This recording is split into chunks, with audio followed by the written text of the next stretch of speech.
আপনাদের ভিতরে যাদের নতুন ভোটার হওয়ার বয়স হয়েছে তারা কিভাবে অনলাইনের মাধ্যমে জাতীয় পরিচয়পত্র করার জন্য আবেদন করবেন সেটা আজকের ভিডিওতে দেখাবো।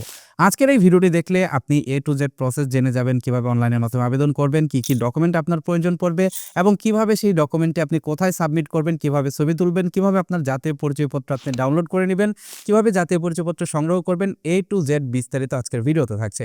মূল ভিডিওতে যাওয়ার আগে রিকোয়েস্ট করব ভিডিওটিতে লাইক দিয়ে ভিডিওর পরবর্তী অংশটুকু কন্টিনিউ করবেন। ওকে, শুরুতে আপনি যে কাজটি করবেন আপনার মোবাইল ফোন কিংবা কম্পিউটার থেকে যে কোনো একটি ব্রাউজার ওপেন করবেন। ব্রাউজার ওপেন করার পর ইউআরএল বারে টাইপ করবেন NIDBD লিখে। NIDBD লিখে সার্চ করলে সবার উপরেই দেখতে পারবেন nidw.gov.bd নামের এই ওয়েবসাইটটি চলে আসবে। এখানে আসার পর আপনি দেখতে পারবেন এখানেই রয়েছে NID অনলাইন সার্ভিসেস। এখান থেকে এই অপশনটিতে ক্লিক করবেন। এখানে ক্লিক করলে দেখতে পারবেন আপনার সামনে ঠিক এরকম একটা ইন্টারফেস চলে আসবে। এবার এখানে নিচের দিকে গেলে দেখতে পারবেন নতুন নিবন্ধনের জন্য আবেদন। আপনার জাতীয় পরিচয়পত্র না থাকলে আপনি নতুন নিবন্ধন করতে পারেন। এবার আপনি এখান থেকে আবেদন করুন এই লেখাটিতে ক্লিক করবেন। এখানে ক্লিক করলে দেখতে পারবেন অ্যাকাউন্ট নিবন্ধন নামের একটা অপশন চলে আসবে। এখানে দেখুন আপনার জাতীয় পরিচয়পত্র না থাকলে আপনি কয়েকটি সাধারণ ক্রিয়া অনুসরণ করে ভোটার হতে পারবেন। এরপর আপনি আপনার অ্যাকাউন্টে লগ ইন করতে পারবেন। বিস্তারিত জানতে এখানে দেখুন। তো এখান থেকে আপনি অনেক প্রশ্নই পাবেন, এখান থেকে অনেক প্রশ্নের উত্তর পাবেন। এগুলো দেখার দরকার নেই, আমি যেহেতু ভিডিওতে আপনাদেরকে লাইভ দেখাচ্ছি। শুরুতে এখানে পুরো নাম ইংরেজিতে, আপনার যে সার্টিফিকেট রয়েছে সেই সার্টিফিকেট অনুযায়ী এইখানে আপনি নাম লিখবেন। অথবা আপনার যদি সার্টিফিকেট না থাকে তাহলে আপনার যে জন্মসনদ রয়েছে ইংরেজি জন্মসনদ, সেই ইংরেজি জন্মসনদ অনুযায়ী এখানে আপনার নাম ইংরেজিতে লিখে দিবেন। তারপর এখানে জন্ম তারিখ, মাস, বছর এগুলো দিয়ে দিবেন এবং নিচে থেকে যে ক্যাপচা কোডটা আছে এই ক্যাপচা কোডটা অ্যাজ ইট ইজ এখানে টাইপ করে পরবর্তী লেখাতে ক্লিক করবেন। পরবর্তী লেখাতে ক্লিক করলেই দেখতে পারবেন এখানে ইমেল ও মোবাইল নামের দুইটা অপশন আছে। আপনি যদি দেশের বাইরে থেকে আবেদন করেন তাহলে কিন্তু এখানে ইমেলের মাধ্যমে ওটিপি ভেরিফাই করতে পারবেন। আপনি মোবাইল দিয়ে করতে চাইলে এখানে মোবাইল সিলেক্ট করে এখানে আপনি বাংলাদেশি মোবাইল নাম্বারটা দিয়ে দিবেন। মোবাইল নাম্বার দিয়ে ওটিপি পাঠান এই লেখাটিতে ক্লিক করবেন। ক্লিক করলেই দেখতে পারবেন অপেক্ষা করুন লেখা চলে আসছে এবং আপনার মোবাইলে একটা যাচাইকরণ কোড চলে যাবে মেসেজের মাধ্যমে 105 থেকে। এবার আপনি এইখানে সেই নাম্বারের ওটিপি কোডটা এখানে টাইপ করে দিবেন। এবার এখান থেকে পরবর্তী লেখাতে ক্লিক করবেন। এবার এখানে দেখতে পারবেন আপনাকে ইউজার নেম দিতে বলবে, পাসওয়ার্ড দিতে বলবে এবং আবারও পুনরায় পাসওয়ার্ড দিতে বলবে। এখানে আপনি একটা ইউজার নেম দিয়ে দিবেন যাতে পরবর্তীতে আপনার অ্যাকাউন্টে লগ ইন করতে পারেন। ফর এক্সাম্পল এখানে চাইলে আপনার নাম লিখবেন, তারপরে আপনার মোবাইল নাম্বারের লাস্টের 4 সংখ্যা দিয়ে দিতে পারেন। এখানে সকল ডিটেলস দিয়ে ইউজার নেম এবং পাসওয়ার্ড দিয়ে পরবর্তী লেখাতে ক্লিক করবেন। দেখতে পারবেন এখানে আপনার একটা প্রোফাইল তৈরি হয়ে যাবে। এখানে দেখুন আপনার নাম চলে আসছে এবং এখানে দেখুন বিস্তারিত প্রোফাইল। এবার আপনাকে জাতীয় পরিচয়পত্রের জন্য আবেদন করতে হবে। আবেদন করার জন্য বিস্তারিত প্রোফাইল এই লেখাটিতে ক্লিক করবেন। এই লেখাটিতে ক্লিক করলেই শুরুতেই আপনি পাবেন এখানে ব্যক্তিগত তথ্য।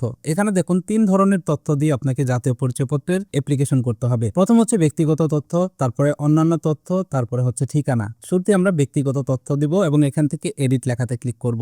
এডিট লেখাতে ক্লিক করলে দেখতে পারবেন এখানে আপনার নাম বাংলাতে লিখতে বলবে। এখানে আপনার যে বাংলা জন্মসনদ রয়েছে সেই জন্মসনদ অনুযায়ী আপনি এখানে আপনার নাম লিখবেন। তারপর এখান থেকে আপনার লিঙ্গ সিলেক্ট করবেন, আপনি পুরুষ না মহিলা সেটা সিলেক্ট করবেন। এখান থেকে আপনার রক্তের গ্রুপ সিলেক্ট করবেন। এখান থেকে আপনার জন্ম নিবন্ধনের নাম্বারটা দিবেন, জন্ম তারিখ দিবেন, জন্মস্থান সিলেক্ট করবেন এখান থেকে। তারপর এখান থেকে আপনার জাতীয়তা সিলেক্ট করবেন। এখানে আপনার পিতার নাম লিখবেন আপনার বাংলা জন্মসনদ অনুযায়ী এবং এখানে পিতার নাম ইংরেজিতে লিখবেন।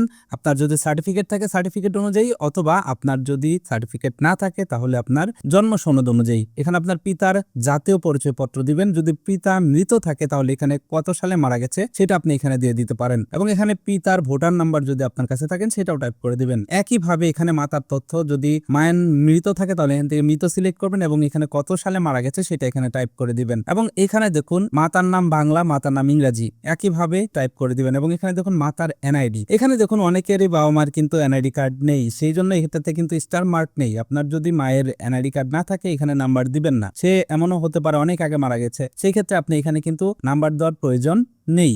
ভাই বোনের তথ্য, এখানে দেখুন আপনার যদি ভাই বোন থাকে তাহলে এখানে আপনার ভাই বোনের নাম বাংলা এবং ভাই বোনের নাম, ভাই বোনের যে এনআইডি আছে সেই এনআইডি নাম্বার এখানে দিয়ে দিতে পারেন। এটা বাধ্যতামূলক নয়, তবে থাকলে দিয়ে দেওয়া ভালো। এরপর এখানে স্বামী স্ত্রীর তথ্য, এখান থেকে বৈবাহিক অবস্থা যদি আপনি বিবাহিত থাকেন তাহলে এখানে আপনার স্ত্রীর যে ইনফরমেশন আছে সেগুলো আপনি দিবেন। একাধিক স্ত্রী থাকলে একাধিক স্ত্রীর নাম আপনি এখানে দিতে পারবেন এবং যদি আপনি অবিবাহিত থাকেন তাহলে এখানে অবিবাহিত সিলেক্ট করে দিবেন। অবিবাহিত সিলেক্ট করলে এগুলো আপনাকে দিতে হবে না। এখানে সকল ইনফরমেশন দিয়ে পরবর্তী লেখাতে ক্লিক করবেন। পরবর্তী লেখাতে ক্লিক করলে এখান থেকে আপনার শিক্ষাগত যোগ্যতা দিতে বলবে। এবার এইখানে আপনার শিক্ষাগত যোগ্যতা আপনি এখানে সিলেক্ট করবেন। মাধ্যমিক থাকলে মাধ্যমিক দিবেন, উচ্চ মাধ্যমিক থাকলে উচ্চ মাধ্যমিক দিবেন, এবং এখানে যদি আপনি নিরক্ষর থাকেন মানে পড়াশোনা করেননি তাহলে এখানে নিরক্ষর দিবেন, অন্যান্য থাকলে অন্যান্য সিলেক্ট করে দিবেন। এখান থেকে আপনার যেটা সেটা আপনি এখান থেকে সিলেক্ট করে দিবেন। সাপোজ আপনি পঞ্চম শ্রেণী পর্যন্ত পড়ছেন তাহলে এখানে পঞ্চম শ্রেণী সিলেক্ট করবেন। সেক্ষেত্রে অবশ্যই কিন্তু 5 এর সার্টিফিকেট আপনাকে দিতে হবে এখানে। যদি আপনার কাছে কোনো সার্টিফিকেট না থাকে তাহলে এখান থেকে নিরক্ষর দিবেন, তাহলে আপনার কাছে সার্টিফিকেট চাইবে না। তো আমি যেহেতু এখানে উচ্চ মাধ্যমিক বা সমতুল্য এর জন্য এখান থেকে এটা সিলেক্ট করলাম। এবার পেশা, এখান থেকে আপনি আপনার পেশা সিলেক্ট করবেন, বর্তমানে আপনি কি। তো এখানে দেখুন অনেক পেশা রয়েছে, কিন্তু যেটা আপনার আছে সেটা আপনি সিলেক্ট করবেন। এখানে রয়েছে অসমর্থতা, এটা কিন্তু বাধ্যতামূলক নয়, যে এখানে স্টার মার্ক দেখবেন সেটাই হচ্ছে, এরকম রেড স্টার মার্ক দেখলেই সেটা হচ্ছে আপনাকে বাধ্যতামূলক দিতে হবে। আর যেটাতে রেড স্টার মার্ক নাই সেটা থাকলে দিবেন, না থাকলে দেওয়ার প্রয়োজন নেই। এখান থেকে অসমর্থতা, যদি আপনি দৃষ্টি প্রতিবন্ধী থাকেন, শারীরিক প্রতিবন্ধী থাকেন, সেগুলো এখানে দিবেন। শনাক্তকরণ চিহ্ন, যদি আপনার কোনো শনাক্তকরণ চিহ্ন থাকে তাহলে সেটা এখানে আপনি টাইপ করে দিবেন। এরপর 3 number, driving licence number, passport number এগুলো থাকলে দিবেন। আর এখান থেকে অবশ্যই ধর্মটা সিলেক্ট করে দিবেন। তারপর এখানে টেলিফোন নাম্বার, মোবাইল নাম্বার, এখানে কিন্তু মোবাইল নাম্বার অবশ্যই আপনাকে দিয়ে দিতে হবে। সবকিছু দেওয়া হয়ে গেলে পরবর্তী লেখাতে ক্লিক করবেন। পরবর্তী লেখাতে ক্লিক করলে এখানে আপনাকে আপনার ঠিকানা দিতে হবে। এখানে দেখুন অবস্থানরত দেশের নাম, যেহেতু আপনি বাংলাদেশে ভোটার হবেন তো অবশ্যই এখান থেকে বাংলাদেশ সিলেক্ট করতে হবে। এবার দেখুন এখানে ভোটার ঠিকানা, এখানে 2 টাইপের ঠিকানা এখানে দিতে পারবেন, বর্তমান ঠিকানা, স্থায়ী ঠিকানা। এখন আপনার দুইটা যদি আলাদা আলাদা থাকে তাহলে আপনি কোন ঠিকানায় ভোটার হবেন সেটা এখান থেকে সিলেক্ট করে দিবেন। এখান থেকে যদি আপনি বর্তমান ঠিকানায় ভোটার হতে চান বর্তমান সিলেক্ট করবেন, স্থায়ী ঠিকানায় ভোটার হতে চান স্থায়ী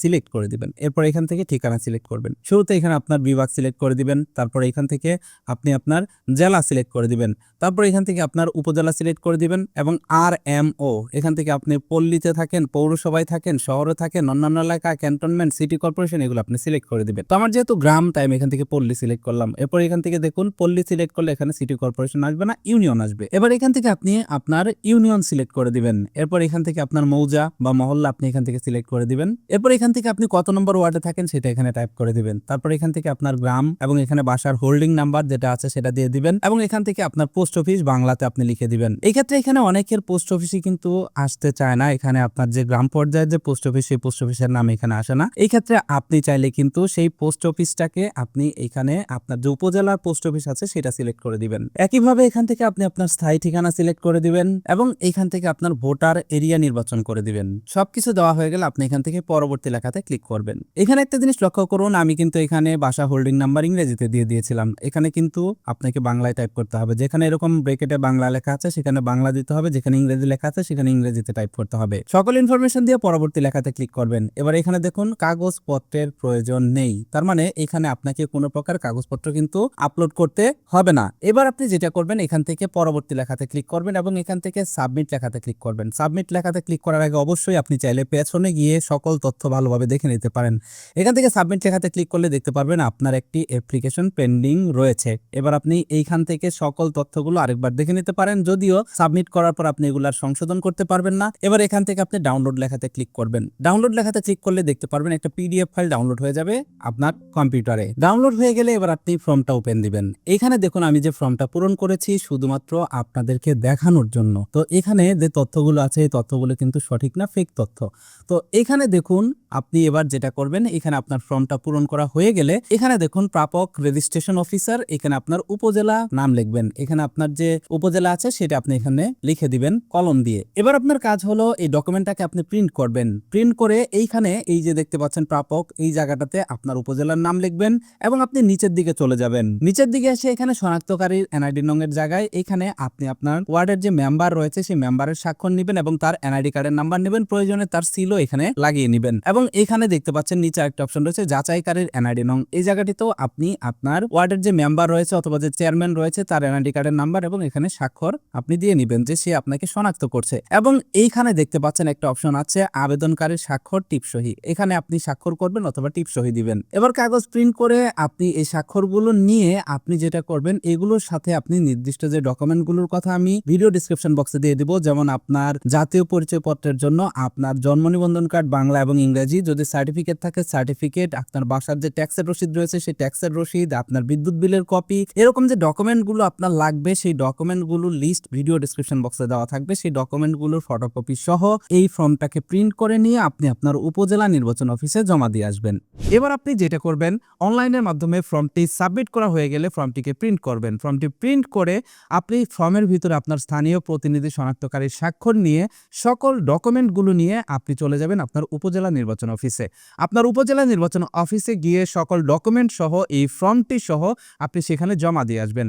জমা দেওয়ার সময় তারা আপনাকে বলে দিবে কবে আপনাকে ছবি তোলার জন্য ডাকা হবে, অথবা তারা আপনাকে বলবে যে আপনাকে SMS এর মাধ্যমে জানানো হবে। পরবর্তীতে যেদিন আপনার উপজেলায় জাতীয় পরিচয়পত্র করার জন্য ছবি তোলা হবে সেদিন আপনাকে মেসেজের মাধ্যমে বা ফোন করে জানানো হবে। আপনি সেদিন সশরীরে উপস্থিত থেকে আপনি নিজের ছবি তুলবেন, ফিঙ্গারপ্রিন্ট দিবেন এবং চোখের আইরিশ স্ক্যান করবেন। স্ক্যান করলে কিছুদিন পরেই কিন্তু আপনার ফোনে SMS এর মাধ্যমে আপনার জাতীয় পরিচয়পত্রের নাম্বারটি জানিয়ে দেওয়া হবে। আপনার জাতীয় পরিচয়পত্রের নাম্বার পেয়ে গেলে অথবা কিছুদিন পরে আপনাকে যে ফর্মটা দেওয়া হবে, যে স্লিপটা দেওয়া হবে, সেই স্লিপটা ব্যবহার করে আপনি কিন্তু আপনার জাতীয় পরিচয়পত্রটি কিন্তু অনলাইন থেকে ডাউনলোড করে নিতে পারবে। কিভাবে জাতীয় পরিচয়পত্র অনলাইন থেকে ডাউনলোড করতে হয় এই বিষয়ে কিন্তু বিস্তারিত ভিডিও রয়েছে আমাদের চ্যানেলে। সেই ভিডিওটির লিঙ্ক এই ভিডিও ডেসক্রিপশন বক্সে দেওয়া থাকবে। তো এটাই ছিল আজকের ভিডিও। কেমন লাগলো আজকের ভিডিও কমেন্ট করে জানাবেন। সেই সাথে আজকের ভিডিও দেখে কে কে নতুন জাতীয় পরিচয়পত্রের জন্য আবেদন করেছেন সেটা অবশ্যই কমেন্ট করে জানাবেন। সেই সাথে এই বিষয়ে যদি কোনো প্রকারের মন্তব্য থাকে সেটাও কমেন্ট করে জানাবেন। That's it for now. Take care. Bye by.